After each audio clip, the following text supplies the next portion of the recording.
All right, guys, welcome to episode number 60 of the Digital Barbell Podcast. Hope you all are having a fantastic day wherever you are. Just in case you did not know, you can always watch the video version of these podcasts if you feel so inclined to see us sitting at our desk and Blakely drawing tic-tac-toe on a piece of paper. But yes, on our YouTube channel, you can watch almost all of our podcasts. We put the link in the description to our YouTube channel. Also on our YouTube channel is a ton of exercise tutorials. Yeah, like hundreds of every exercise we program for a client is on our YouTube channel because it links directly into TrueCoach. So you can, and there's like tons of workouts on there too. There's a lot of stuff. You can go get fit for free just by looking at our YouTube channel. I've learned that you can't have music in the background though. Like I used to, put on a cool song and start the video, and then it got blocked. So I've had to copyright infringement. Yeah, and we've started putting some of our own workouts on our YouTube channel, which is kind of weird, but we'll just start the camera, do our entire workout, and then upload the whole thing. Mostly just dogs running around, and it's funniest to see what they do. Yeah, so if you like watching what dogs do, then go check it out. Let's talk about our sponsor for the week. It's probably our biggest sponsor yet, which is saying a lot because we've had some pretty big companies. We're sponsored this week by the Olympics. Oh, gosh. That's big, right? Did one of us make the Olympics? I mean, I think the Olympics is over tonight. I've been meaning to tell you. Yeah, today is, as we're recording this, is the final day. Yeah. And we really enjoyed watching it so far. Why did they sponsor us? We had to spring for a bigger package on Hulu just so we could watch it since we don't have TV out here in the sticks. We've always relied on this Amazon antenna, which is like $19 one-time buy, and then you can get all the local channels, and that's why we get our TV, and then we subscribe to like the Netflix and Hulu and all that stuff. But out here where we live, this is the first place we've ever lived that you can't get the signal. We even bought the strongest antenna, upgraded to the $29 antenna for country living, and you get 0 channels. It's very frustrating. Yeah. So I was like, I'm not missing the Olympics. Yep. It's once every 5 years. So what have been our favorite things to watch? Swimming, gymnastics. All the favorites. Water polo. Track and field. Water polo, track and field. They don't really show all the weightlifting, no. So we had to watch seek it out. Highlights of that. But yeah, I'm kind of sad to see it end. I thought it was fun to watch water polo with you because it was a previous life when I didn't know you that I played water polo. And so I got to watch Jonathan watch water polo and him be like, why do they need those hats? And I'm like, that ball is hard. If it hits you in the ear, it's serious damage. And he's like, do you have to tread water the whole time? I'm like, yes, you have to tread water the whole time. And so it was fun to watch that with you. This is one thing I told Jonathan. I remember it's like a pretty rough sport. Like you can get into some scrapping. It's almost like hockey, but in water. And every time before every meet, you had to stand there and hold your hands out so the referees could look at your fingernails, and you had to have your fingernails cut down to the nub because scratching, I guess, was a big issue. Scratching and eye gouging. So I was like a high school girl. It was like, I have to cut my nails all the way down to the nubs for every water polo meet, and it was a whole process of just I forgot to cut our nails. It was impressive. That's some endurance to tread water for that long. It's kind of like a mixture of, like you said, did you say hockey? Like hockey? It's like hockey. Because it has the same rules as hockey. There's soccer. the penalty, the time where you get an extra man. It really reminds me of the rules of hockey. Yeah. Power play. Power plays. Power play. All right. So that's our sponsor. So sweet. We'll see you in 4 years. Okay. What else you got? Did you ever want to be in the Olympics? I don't think so. Let's be realistic. Really? Yeah. I knew I wasn't that good at anything. I wanted to be in the Olympics. What did you want to be in for? Well, there's 2 occasions. I wanted to be in the Olympics when I was on the jump rope team because we used to go to all these camps, and it was like a thing. You know how this year there's 5 or 6 new sports that are new to the Olympics. Team jump roping was one of these things that was on the docket to potentially be considered for the Olympics. And I remember as I guess I was in elementary to intermediate school or whatever when this was happening, but it was a thing to be oh my gosh, I hope the jump rope gets picked up because that's a thing I aspire to be in the Olympics for jump rope team. Yeah. you could have been a different person if they would have adopted it into the Olympics. Yeah. You probably wouldn't be with me. So, I mean, I guess it worked out in my Yeah. benefit. I mean, you'd been famous and with Right. somebody like Ryan Gosling or something. Ryan Gosling. You said there was two. Oh, occasions. just like when I was super young, I remember there was a potential for me to be on a team where a lot of people like a swimming team where people like often went to like LSU and then the Olympics. Okay. But that was just like a thing when I was super young, but Yeah. I didn't go on that team. Well, out of the two of us, you definitely had more potential than I did. So It's cool to like have aspirations. Like I want to be in the Olympics one day. yeah, I think it's cool. Yeah. I always look forward to. I don't enjoy the Winter Olympics as much, but so Maybe now you will since you've dabbled in snow sports. since I've shredded. All right, so what kind of episode we got today? I think we have a Q&A, We have a right? Q&A. Yeah, we have some cool cues that came in, so we're going to answer them. We put a sticker up on Instagram, and these questions came in, and I'll put a link in the description for this podcast too for another place where after you listen to this, if you have any questions that you want to answer, you can submit it. Any questions you want answered. Any questions that you want answered. What did I say? Any questions you want to answer. You We're would going to like ask it. you guys questions next time. Yeah, so submit them through there, and we'll answer them next time we do one of these. Okay.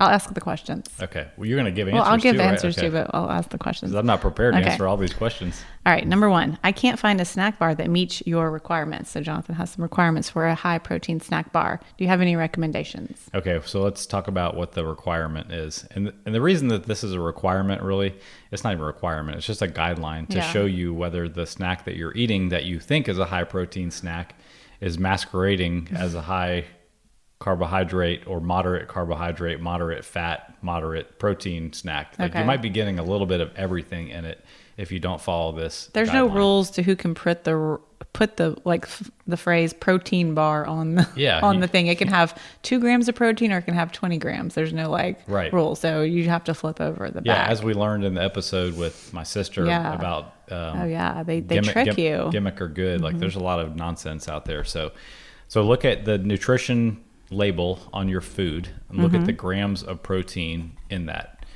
and then multiply that number times 10. Okay. That number you just came up with should be equal to or greater than the total calories in the serving. So my protein bar has 17 grams of protein. So I should have 170 calories or less. Right. All right. So this person that asked this question has obviously figured out that there aren't a lot of snack bars that meet this I would say requirement. like 9 to 12 would be like a common amount of protein. that I see in a bar. So that's a 90 to 120 calorie bar, which is hard to find. Most snack bars / protein bars are going to be in the 180 to 250 calorie range. Okay.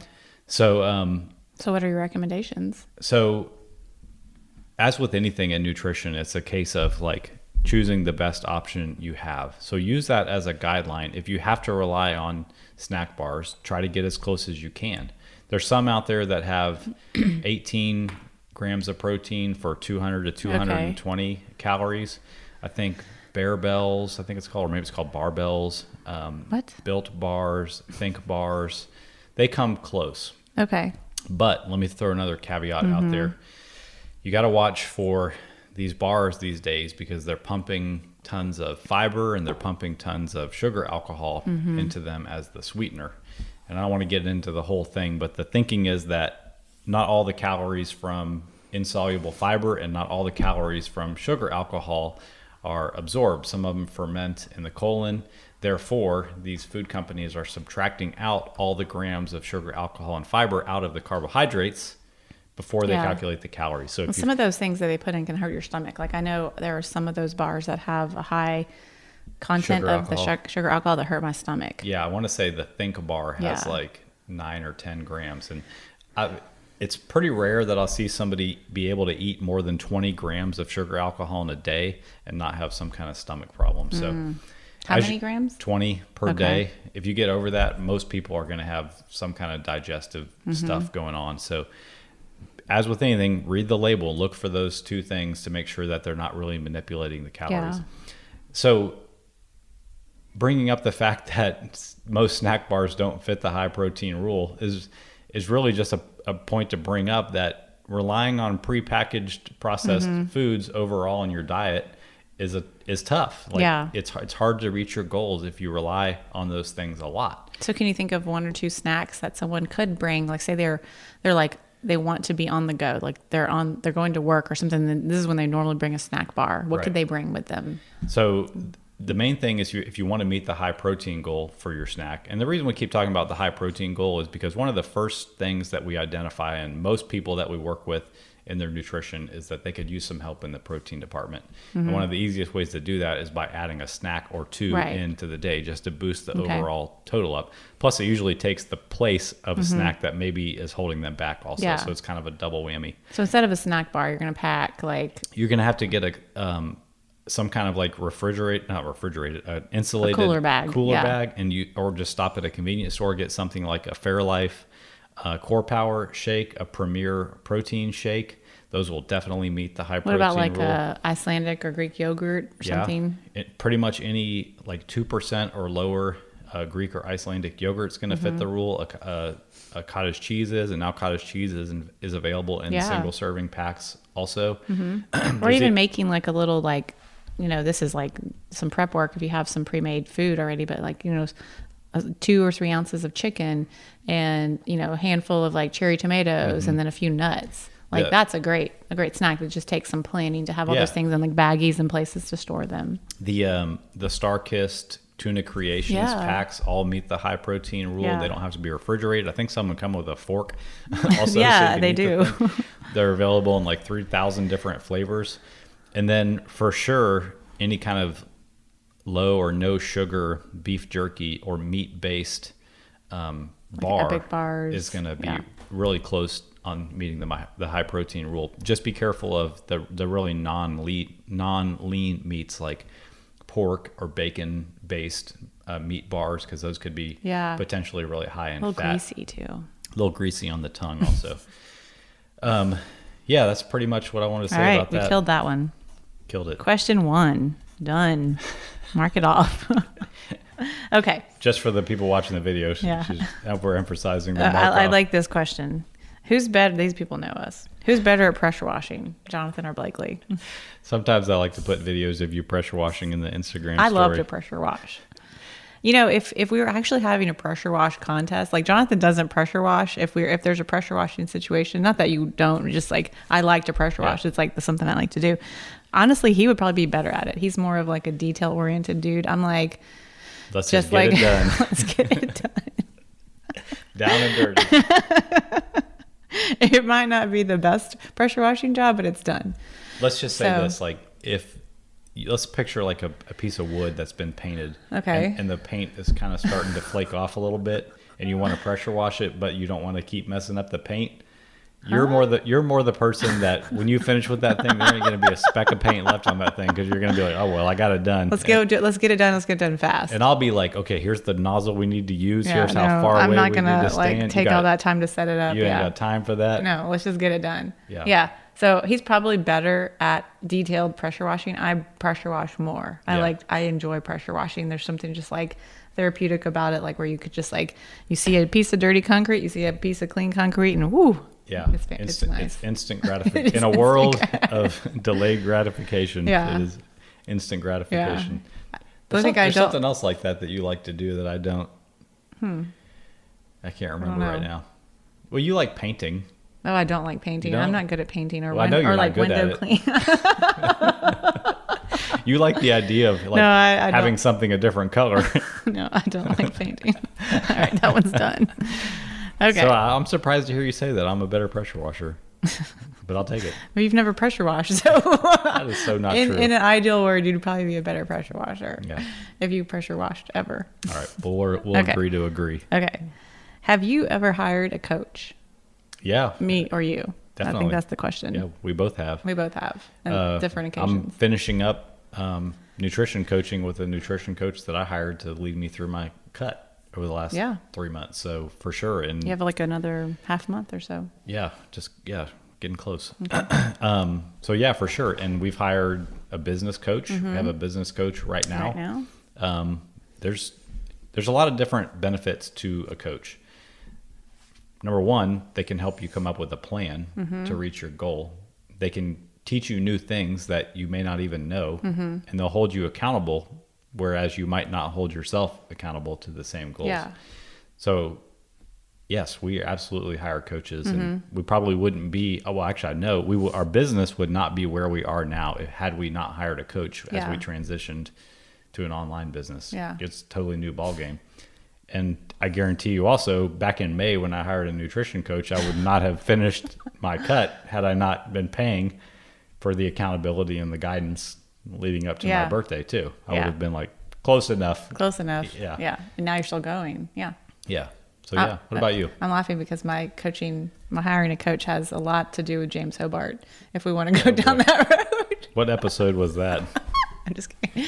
So yes, I've hired lots of coaches and for different occasions, but this is where I'm bringing in James Hobart story. So I was, did my CrossFit level 2 after you got your CrossFit level 1, they expire every 5 years. So then 5 years later, I'm getting my CrossFit level 2. Lo and behold, That's how long she's been a coach, friends. 10 years now. I've got it twice now. But anyway, back to my story. James Hobart was my level 2 coach. And I just really loved his coaching style. He had just like I think we talked about this in that other plane episode, where he just had this nice like criticism sandwich type. Mm-hmm. What do you call it? It's like a critique format. Yeah. So, I just tell everybody what the criticism sandwich is. Maybe they've never heard of that before. It's a compliment, a criticism, and a compliment. Yeah. So it's really like if you're like, I'm trying to think of a criticism You would say, for you. Go ahead. You're going to try to criticize me. Okay, it would be like, Buttons, like you're doing amazing at sleeping on our floor right now. I've never seen a dog sleep that well. Maybe if you were to roll over on your stomach, you would get even more sleep. But right now you are really killing it. So think about that for next time.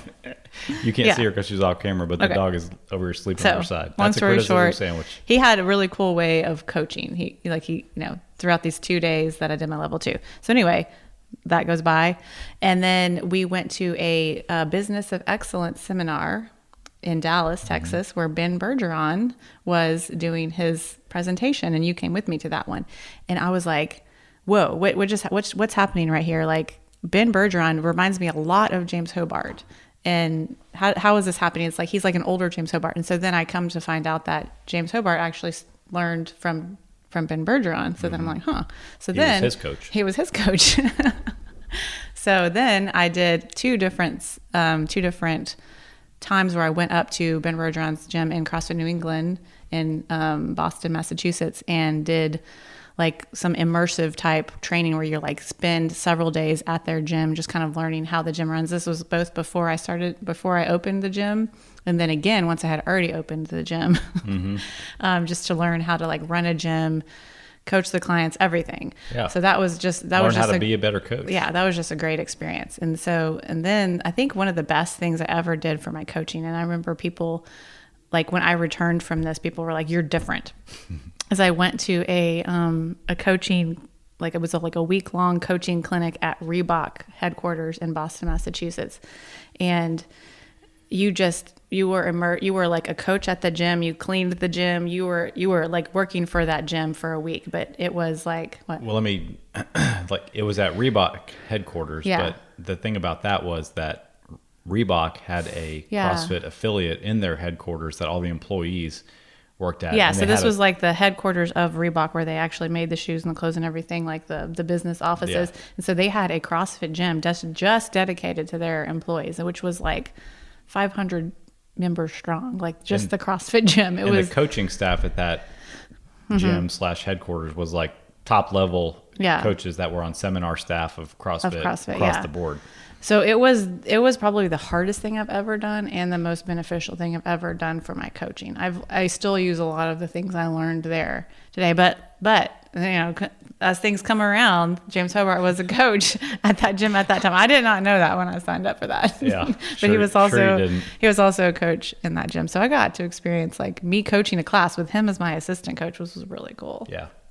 It just goes to show, like, investing in yourself is never a bad idea. Never a bad idea. It's sometimes scary because of the cost associated and the time commitments, but Yeah. Yes, I mean, I would think, I remember like I would call you in like tears at night after some of these days that I was having at Reebok. I was like, I don't think I can do that again. That was the longest day I've ever had. They made me do some of the craziest things I've ever done. You know, like she knew I was like more of like a shyer type person. So to try to break me out of my shell, the girl who was running this would make me walk across the gym and yell like out different ice cream flavors as I would walk across the gym. That was humiliating. And then she'd be like, there's the guy, tell him you want him to bring you like hot coffee tomorrow morning, like yell it across the gym. And I was just like, she was trying to get you out of your comfort zone. Yeah, she was trying to get me out of my comfort zone. Yeah. But yeah, it was tough, but it was really good. Yep. So yes, we have, and I'm That's sure a long story. We will continue to hire coaches in the future for sure. For sure. Okay. Sorry. Was that number 2? It doesn't matter. I noticed you skipped one. How hungry should I be in a calorie deficit? Ooh, this is a good one. This is going to be individual per person. I'll give you a little personal experience. Like this cut that I just finished, I really didn't get that hungry. Maybe that'll make people listening to this mad, but my coach had a tracking system for how hungry I was, just like we do with our clients. So it's like a 1 to 10 scale. Yeah, his was 1 to 5. Ours is 1 to 10.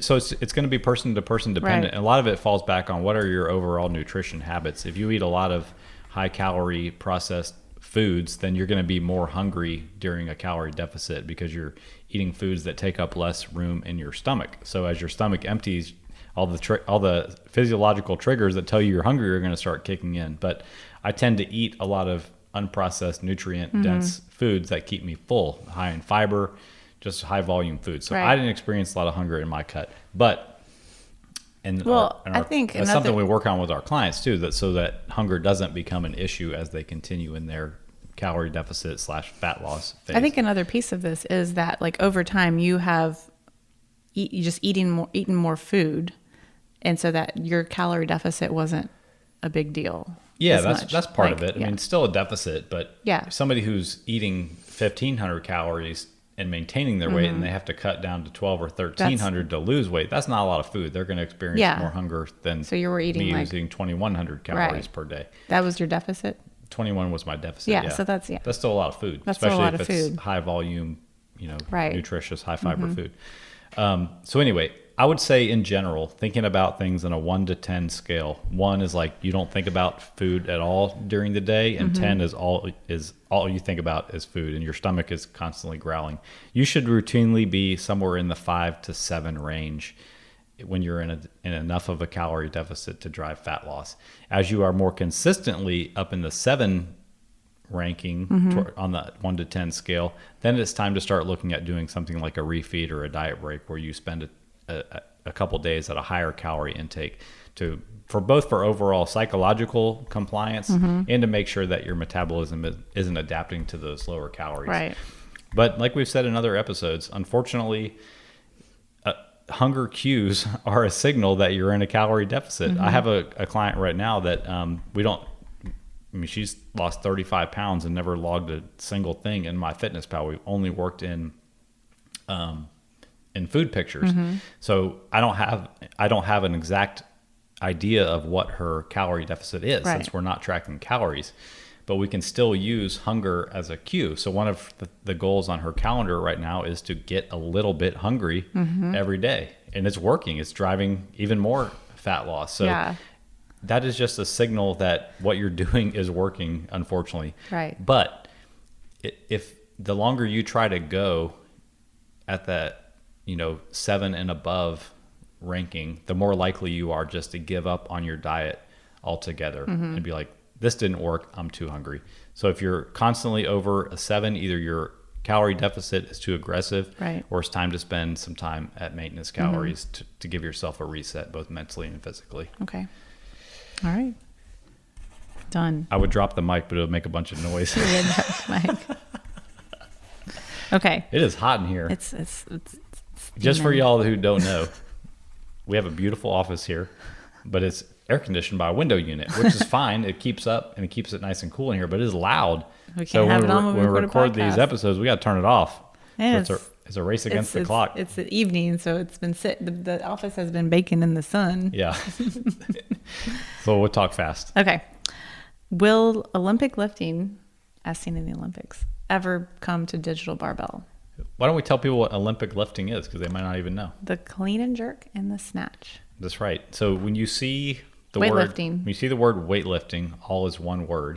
That's talking about those two exercises. Yeah. If you look up if you use like Hulu or Peacock to watch the Olympics and you see the weightlifting category, that's weight space lifting is lifting weights in the gym. Yeah. Weightlifting is the snatch and the clean and jerk. The snatch is the one where the barbell goes from the floor all the way to overhead in one movement, where they squat underneath it and then stand up. The clean and jerk is the one with two movements, where you goes from the floor up to your shoulders by squatting underneath it, and then finally to overhead. Yeah. So that's what people compete in. Right. So this person's asking, will the Olympic lifts be in? So I think two answers here. The person that asked this, I think, is doing a program like the Built program. The person who asked this question is a CrossFitter who is has pulled back from doing so much CrossFit and is doing our Built program also.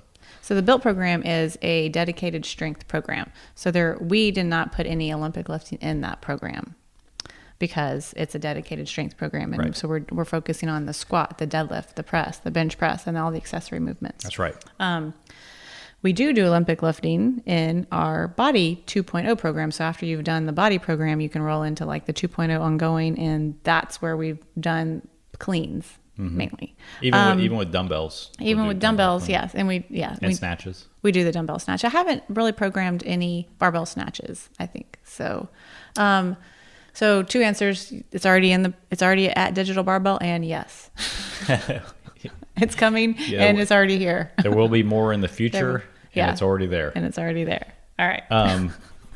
Well, why don't we use this as a little like teaching thing too, or even just kind of give an opinion. You said like we don't do a lot of barbell snatching in our programs. Yeah. Why not? Because we did it at the gym. Because I was limited amounts. No, we did it at the gym, plenty. I was there right then when they were doing it, and for the snatch. And so I think like if I were to program the snatch now, it would probably be like with the caveat of like, if you've done this before, use a barbell. If you haven't, use a dumbbell. I think that's a movement that I would probably want to have eyes on you. Or if you'd had like, if it's something that you wanted to learn, I would have you get like a PVC pipe or a broomstick and run through the ranges of motion, video that for me. And then we'd go back and forth before we actually put weight to it. It's something like similar to an overhead squat. It's something that I would want to like be in the room with you, or have a video of like a very light weight until I said like, yes, progress. I wouldn't want to just be like program like power snatches, 3, 2, 1, go, use a barbell, use 55 pounds to 75 pounds and then see what happens. No, I wouldn't do that. Yeah. God be with you.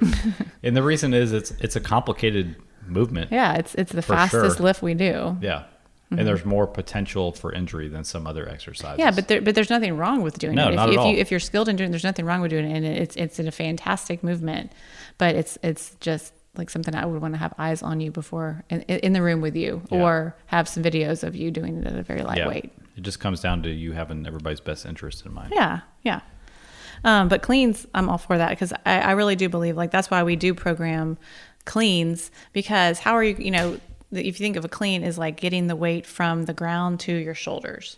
So how are you going to like press a weight overhead? How are you going to like front squat a weight if you can't get it to your shoulders safely? We don't want to do like, if the weight's heavy enough, we don't want to do like this like reverse curl situation where we're like bowing our back and getting the weight to our shoulders in a dangerous fashion. So that is why I already do program the clean, because I want people to learn how to get weight to their shoulders. It's a functional movement that we can do. Yeah. Not to mention what else it does for you by like building that explosive power out of your hips. Yeah. I'm from our training with Starting Strength, like it's a strength program. Yeah. But they put the power clean in there, because like you're building all this strength, and then doing lifts like the clean and the snatch, they let you express the strength that you've gained in a power movement like that, where that's done rapidly. Yeah. Like you're grinding out these heavy squats, deadlifts, presses, and bench presses. You never get a chance to use that power explosively, or that strength explosively. Yeah. So yeah.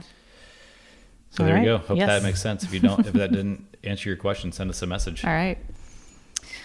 Do you track your food daily? Do either of you track your food daily? You want to go first? Yeah, sure. I don't right now, but I have for a long time. I have like through different cycles tracked for years my food. Depending on the Depending season of on- life, yeah, the depending goal. on- yeah. So the reason I don't track my food now is that I feel like I can instinctively eat, which I think that instinctive eating has two meanings. I think there's like Intuitive eating? intuitive eating has like there's like a movement where like I just eat what I want when I want it. That's not what I'm talking about. I'm talking about like I know, like, because I have tracked my food for so long, because I know like the amount of carbs, protein, and fat that I'm eating per day just by eating, that I don't really need to do it anymore. I will do like a check-in every once in a while, and I'm usually like pretty much right on the calories. The main thing I see when I do like a check-in is that I tend to like gravitate toward eating too much protein and not enough carbs. So I'll kind of like, reevaluate. Okay, I need to like focus, adding a little bit more carbs in, reducing down the protein. But you're lean, you're muscular. You mean you eat carbs? I eat a lot of carbs. That seems impossible.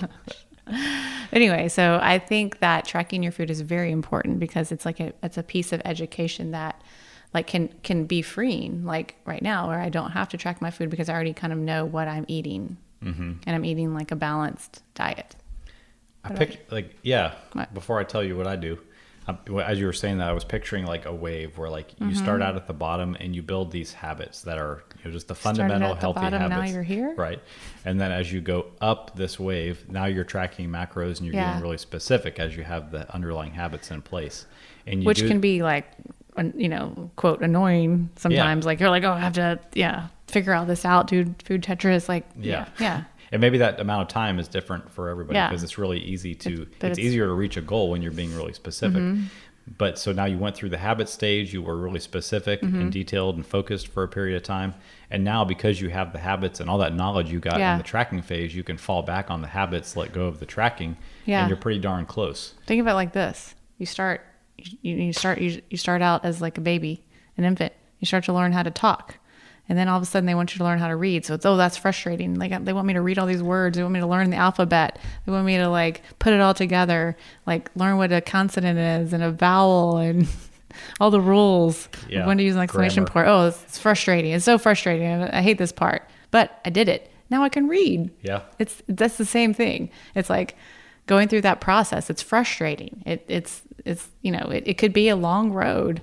Just like elementary to 18 to 12th grade. Right. It's a long road. But then you're free. You're free to like eat or read at will. It's like the only way you get to a place where intuitive eating actually works for you is if you go through that stage of building the habits and getting specific about knowing what the heck you're doing. Right. And then it becomes intuitive. If it was just you come off the street and like, I got 50 pounds to lose, I'm going to try to use intuitive eating to do it. You've been eating intuitively that has caused you to be 50 pounds overweight. So yes, you got to go through the first part. Right. What about you? Oh yes. So right now, yes, because I have a specific goal. I'm transitioning out of this fat loss phase into a maintenance phase. I need to determine where my maintenance calories are and build the habits, my day-to-day habits and the food choices that line up with what that goal is. I'll do that for a while, and then I'll slowly transition off of that. Personally, I'll probably go to tracking less days per week. Okay. Instead of just going cold turkey. Yesterday, I did not track my food. Still ate the normal stuff that I did, and today I did. Okay. This week I'll continue to, and I'll probably take another day off later in the day after my check-in with my coach tomorrow. What does your coach think of that? Well, I got check-in tomorrow. So I'll let you know. So yes, I will transition off because now my goal is just maintenance, and I have the habits, and just like you said, like I have enough of a routine built around those habits that I know close enough how to eat. Okay, I have a question as an average across the course of the week. Thinking about people who might be listening to this, that you might be requesting that they track their food every day. Why did you not track your food yesterday? Because my long-term goal is to go back to not tracking my food. Over the last 2 years, I only did spot checks. in between the time I finished my last cut and started this one. I would spot check maybe for a week to make sure I was in the right range, or if I was just curious, where are my maintenance calories? But is your coach asking you to track every day, or just his suggestion was, as soon as I got to the end of my cut on my birthday, he was like, let's transition into not tracking anymore. And my request was like, I'd really like to know closer where my maintenance calories are at, because I coach other people and I want to understand like, okay, how did my maintenance calories change from the end of my last cut to now? Because I use it as like a data point and a coaching opportunity. So and actually we're going to interview him for the podcast in a couple of weeks. But we don't have the exact same philosophy on stuff, which is fine. So that's not the answer me or probably the listeners were hoping for. I thought you just like didn't feel like it that day or something. Oh, yeah, because I wanted to eat like extra chips. I don't know. No. Okay. Sorry. Oh, all right. Sorry, guys. I mean, okay, let me say this though. And maybe I mentioned this in a previous episode. I know I said it on a client's check-in just to be honest with them, but because they were struggling with hitting their numbers. I don't think that during this cut that I hit my calorie goal every single day. Yeah. Absolutely not. And there were days during that I did not track, because for the same reasons that anybody who's struggling to track, you feel like you've ruined your progress and you just don't track the rest of the day. That absolutely happened to me during the last 3 months. I think I heard you reading, like, because your desk is here and my desk is here, so I hear everything you say. But it's like, I think I heard you reading out like your actual calories. So that was kind of cool to hear. Maybe you should, like, not, you don't have to read them, but it was basically like, say your calorie goal was 2,200 and you were like 2,100 and you were reading your actual calories every day, and it was like 24, 26, 3,000, 18, 21, 21, 21. They were never like 21, 21, 21. It was always like something other than that. Right. Yeah.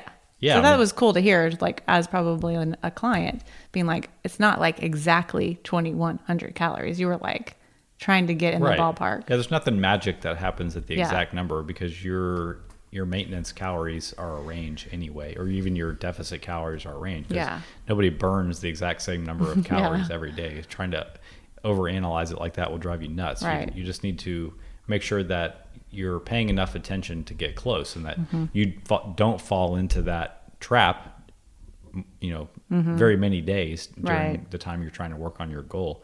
But yeah, I don't ever want to give the impression that like during that 3 months, I was just like dialed in and never off track for sure. Like there were definitely days where my calories were way too much. Yeah. Okay. It doesn't take perfection, but it does take always getting right back on track whenever you have a bad day. Yeah. All right. Last one. You ready? I'm ready. Okay. What do you guys think about specialized programs like 30 days to bigger buns or 30 days to shredded abs? Man, what I wouldn't give for some bigger buns. We have these Sara Lee ones that, man, those are so good. Artesian. Oh, you're not talking about those. I don't know if it's bigger buns, but no, I do see these out there. Like, yeah. I see them most like other. I guess I don't know how Instagram decides what to show you, but like people hashtag what program they're doing. Seeing a lot of buns on your Instagram. It's just like a never-ending scroll of buns. Scary. What do you think about 30-day or whatever the time frame is to a specialized program? I think this kind of makes me think of the diet soda example. Okay. This might be a leap, but like, are those programs in themselves bad? Probably not. Yeah. Just like diet soda in and of itself isn't bad.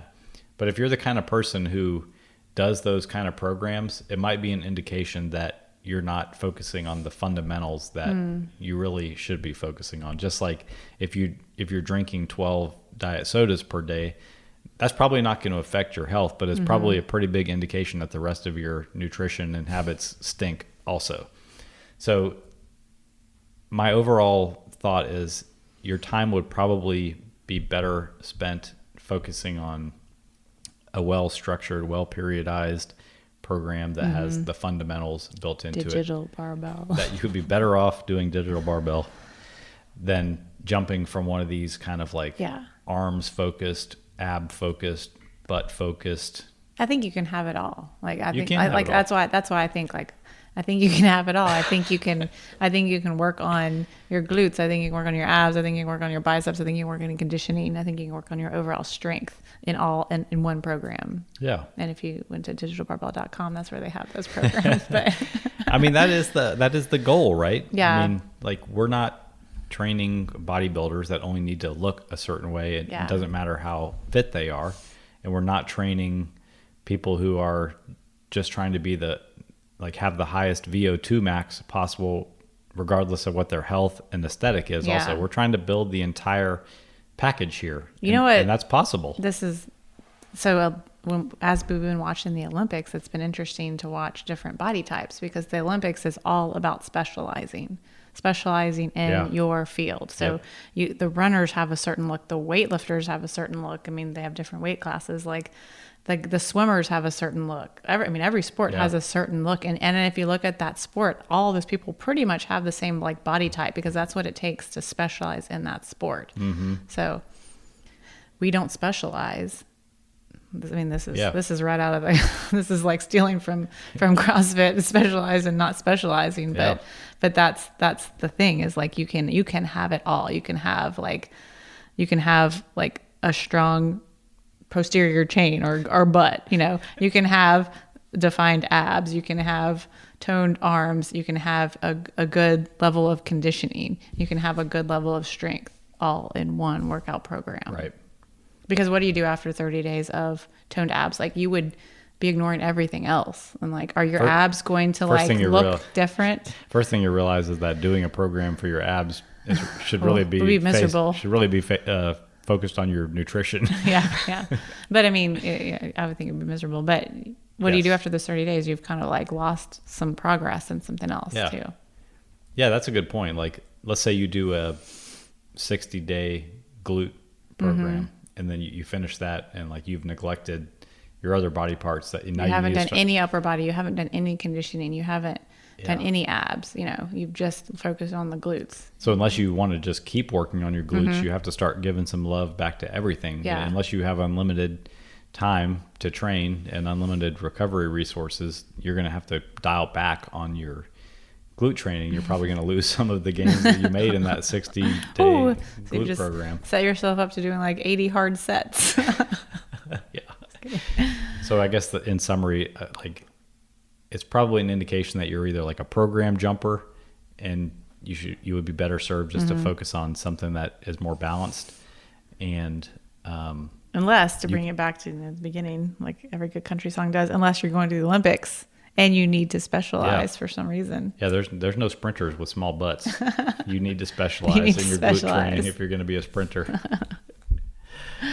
All right. Do we have any announcements or anything before we I can't think of wrap anything. up? We got some really good interviews coming up in the future. Go back and listen to last week's episode with Julia, Digital Barbell's strongest opera singer. And then go back and listen to the episode before that with our friend Carlos Ibarra. We had a good conversation before he went off to run his ultra marathon. Yeah. One of many ultra marathons he has run. Just tons of really practical, inspiring stuff in that interview. So definitely go check out that episode. Yep. All right, guys. Thanks for tuning in. We'll check you next week. Out.